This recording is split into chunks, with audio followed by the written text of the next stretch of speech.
सोचिए, अगर आपने सड़क टैक्स चुकाया तो टोल टैक्स क्यों? अगर टोल देना ही था तो फिर रोड टैक्स क्यों? आपने कमाई पर इनकम टैक्स दिया, खर्च करने पर जीएसटी क्यों? खर्च किया तो जीएसटी देना ही है, तो इनकम टैक्स क्यों? एफडी पर ब्याज पर इनकम टैक्स क्यों? भाइयों बहनों, ये पूरा टैक्स का मकड़ी जाल है। इन पर सब पर आवाज़ क्यों नहीं? मैं बार बार कह रही हूँ, जब तक हम दल पक्षों की गुलामी करेंगे तब तक भारत में सुधार नहीं होगा, सिस्टम सुधरेगा नहीं। ये भ्रष्टाचार का जाल हम आम आदमी को उलझाए हुए रखेगा। छोटी क्लास परेशान, व्यापारी परेशान, बड़े उद्योगपति मजे में।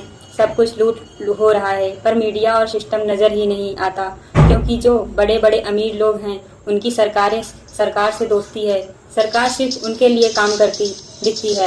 एसएससी जैसी नीतियाँ सिर्फ बड़ी हस्तियों को फायदा पहुंचाती है, और कहीं ना कहीं सिर्फ वही फायदा हो रहा है। गरीब की चमड़ी उधेड़ी जा रही है। टैक्स से राहत नहीं, वही बैंक वाले कर्ज माफी पर करोड़ों लूटते हैं।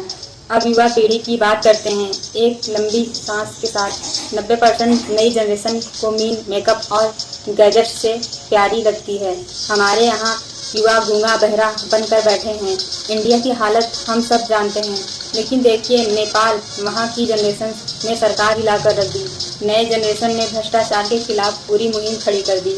उन्होंने कहा कि हमारी भी तो है कमाई, गुम होकर खत्म हो रही। देखा आपने, इंडिया के नेता अपने बच्चों को विदेश भेजते हैं, महंगे लिफाफों में हवाई जहाज की टिकटें खरीदते हैं। वही हमारे पास रोजगार नहीं, खाने को चीज़ें सही नहीं मिलती। नेपाल के युवा नेतागिरी के बच्चों को बाहर लाने की तैयारी में थे। सोशल मीडिया पर फोटो वीडियो वायरल कर रहे थे।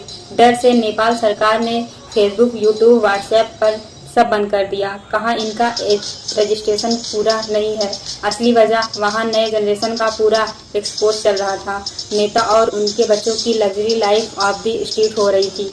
फिर देखते हैं अफसोसजनक नज़ारा, नेपाल के युवा संसद भवन में घुस गए, दीवारें गिरा दी। जवानी में तो जोश होता है, वो सब दिखा दिया। पुलिस ने गोली चलाई, 16 बच्चों की जान चली गई, लगभग 50 अभी भी अस्पताल में जूझ रहे।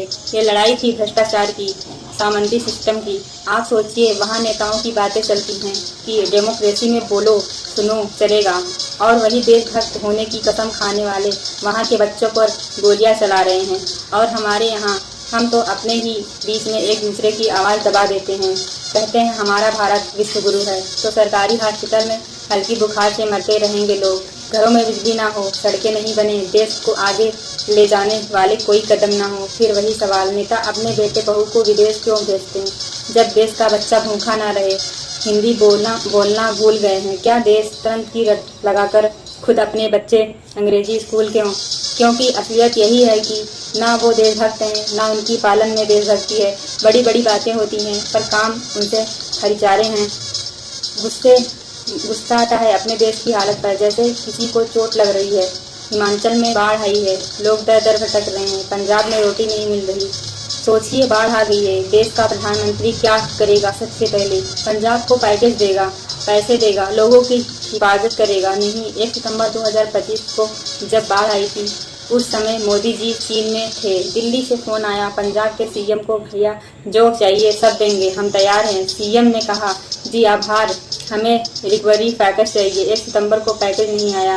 मोदी जी चीन में थे। पंजाब के लोगों को लगा भैया जब चीन में जा कर आए तो लौटते हुए काम निपटा देंगे। पर क्या हुआ यही कि 2 तारीख को भी चीन में ही रहे। 3 तारीख को रात भर का कर अमेरिका से तारीख मिली और 3 की सुबह भारत वापस आ गए। और उनकी सबसे पहली प्राथमिकता पंजाब के लिए पैकेज बनाना है ना? बिल्कुल नहीं।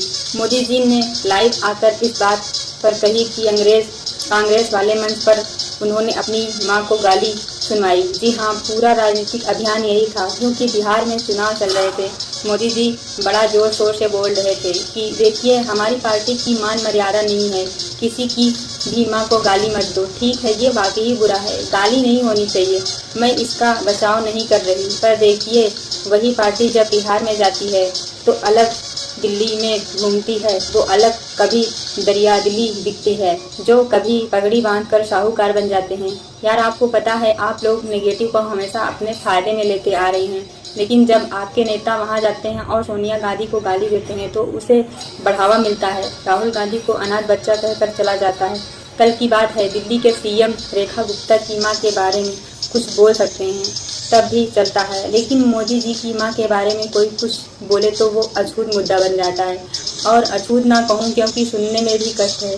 किसी भी इंसान के माता पिता पर टिप्पणी करने का कोई धर्म कर्म नहीं है, लेकिन हमारी राजनीति में कुछ अलग ही हवाएं चल रही हैं। और जब ऐसा होता है तो वही पुरानी चाल चली मीडिया उसी जगह फोकस करती है जहां चुनाव होने वाले हैं। आपके शहर में चुनाव है तो सड़कें बनेंगी, वरना धूल में ही चलो। 2 दिन की बारिश और सड़कें गड्ढों से भर जाएंगे। तो सरकार से उम्मीद क्यों? महंगे पेट्रोल डीजल की मार है और सड़कों पर गड्ढे, कोई परवाह नहीं। धर्म खतरे में है, बल्कि पूरा देश और देश का भविष्य खतरे में है। देखिए, 2018-19 से लेकर अब तक करीब 50,000 सरकारी स्कूल बंद कर दिए गए। नवंबर 2024 में फिर 27,000 सरकारी स्कूल बंद करने का फैसला हुआ है। सरकारी स्कूलों की हालत वैसे भी खराब थी, तो सरकार क्या कर रही है? वे उन्हें बंद करके बच्चों की शिक्षा में वंचित कर रही है। एक रिपोर्ट की माने तो देश में 11 लाख से ज़्यादा बच्चे तो स्कूल ही नहीं जाते, जिसमें से 7 लाख अकेले उत्तर प्रदेश में हैं। वही सरकार जिसमें विश्व गुरु, हिंदू राष्ट्र और राम राज्य का दंभ भर रखा है, उस सरकार ने पिछले 10 सालों में शिक्षा में कोई बड़ा सुधार नहीं किया, बल्कि उसका प्रभाव इतना है कि इसे बनाए रखने के लिए हिंदू, मुस्लिम, मस्जिद, मंदिर, औरंगजेब और तमाम धार्मिक मामलों में जनता को उलझाकर रखा जा रहा है। वो बदलाव जो 2014 से पहले लाया जा सकता था, उसने लगाया नहीं गया, ताकि जनता को बेवकूफ़ बनाया रखे जा सके और धर्म जाति को मोहरा बनाकर राज किया जा सके। सोचिए, भारतीय राजनीति में कितने लोग हैं जिन पर रेप, मर्डर, मनी लॉन्ड्रिंग जैसे बड़े अपराधों का आरोप है। बावजूद इसके ये लोग किसी न किसी पोजीशन पर हैं। उनको विश्व स्तरीय सुरक्षा मिली हुई है। ये इसलिए संभव हो पाया है क्योंकि जनता सोच ही नहीं सकती कि जनता को ये फर्क नहीं पड़ता कि उनका नेता उनके फायदे के लिए बोलता है या नहीं। उनके लिए धर्म और जाति प्रमुख मामले हैं, ताकि चूल्हा चौका भिजवाकर वोट खींचा जा सके। आप जानते हैं कि चुनाव के समय शराब बांटती है हर पार्टी के नेता द्वारा, लेकिन सोचिए, अब आदमी की ईमान 70 की दारू पर बिक जाती है। वही आदमी देश का भविष्य तय करेगा। जिस देश में चुनाव का आधार मंदिर, मस्जिद, हिंदू, मुसलमान और शराब हो, उस देश में कैसे उम्मीद कर सकते हैं कि वो आगे बढ़ेगा? अभी देखिए, शिक्षा, क्राइम, भ्रष्टाचार, छेड़छाड़, रेप कितने तेजी से बढ़ रहे हैं। इतना सब हो रहा है, फिर भी मीडिया की दलाली खत्म नहीं हुई। अखबार और टीवी सिर्फ कुछ चुनिंदा नेताओं का राज फैलाते रहते हैं और उन्हें लगातार प्रचारित करते हैं, आपके बीच वैमनस बनाए रखते हैं। इसलिए भोजन, पहनावे, भाषा, त्योहार पर भी राजनीति होती रहती है। मुझे याद रखिए, डिवाइड एंड रूल की चाल आज भी चल रही है। इतना कुछ हो रहा है, जनता को समझ नहीं आता।